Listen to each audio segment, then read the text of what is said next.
My name is Oliver McElligott. I'm from an area called Kilflynn. It's in North Kerry, about 10 miles from Listowel. Basically, my day would revolve a lot around my family. I have two boys who are diabetics who would take a lot of time to help manage. My wife works full time. On the day of the accident, I remember agitating slowly in the morning, giving myself an hour to do it because I would have to go to school at 12:30 to check one of the boys. Instead of focusing on my job, I was focusing in my mind on my boys. While agitating, I decided to ring my sister to know would she be near a chemist. I remember coming off the tractor. What I would normally do, I would just close the manhole. I didn't, I was on the phone. I jumped back up in the tractor and drove away. I remember that evening going back down to the same shed, walking in there, turning on the lights, picking up a bucket, walking out of the shed into the darkness. I walk into the open manhole.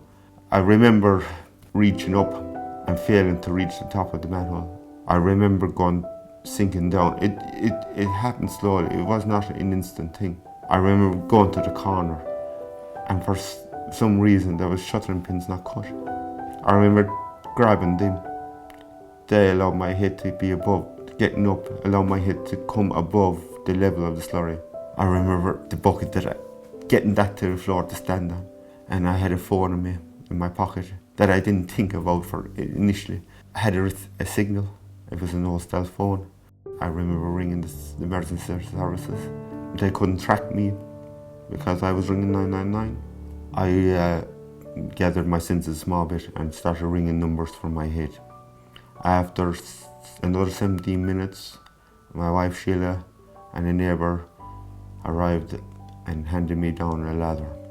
That was it. I simply walked up out of a tank after 33 minutes. I have learned that distraction and lack of focus is a lethal combination, and you will never forgive yourself for that. That you cannot afford to forget what you were doing at that moment. You may not get a chance to correct it. I hope that someone who sees this video will think twice. I am very lucky. I am delighted to be here. I look at everything now. Is there a way of making it safer? Is there a need to do this job right now? Look at everything.